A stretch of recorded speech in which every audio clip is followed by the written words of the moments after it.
This video will discuss the shortcomings of the mission-critical cloud application. We will discuss the features that are missing and what some of the limitations of the software are. Perhaps the most noticeable shortcoming of MC² is its significant impact on network latency. The reason for this extreme increase in latency is rooted in a number of different technical limitations of the frameworks we chose for MC². Early on in the development process, we noticed that the IPOP framework's controller only handled packets for a very short period of time. Instead, it preferred to delegate packet I/O functions to the lower-level Tin-Can framework. This, of course, makes sense from an optimization point of view. However, for our use cases, this would prove to be detrimental to the overall performance of the application. Because of this mismatch between the IPOP framework and our use cases, we were forced to implement MC² in a manner that ultimately added additional latency to our network.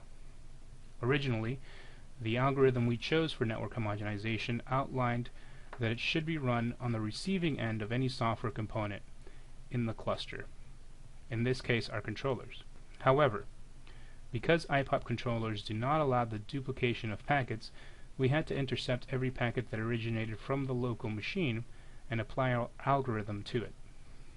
There are, of course, other limitations. For example, in the time provided, I was not able to completely implement the packet encapsulation routing scheme that I developed independently, opting instead to work on the homogenization algorithm requested by my client. Ultimately, it is the client's wish that must win out. However, I would have liked to have seen this to fruition.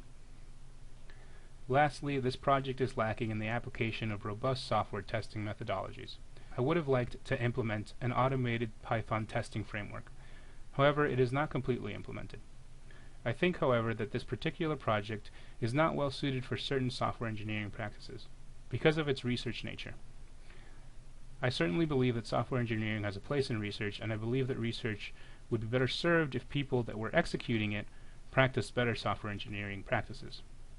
However, testing in particular is a part of software engineering of which I'm at a loss for how to incorporate effectively in a discovery and research intensive project. I hope this video captured all of the limitations one would expect from MC². Thanks for watching.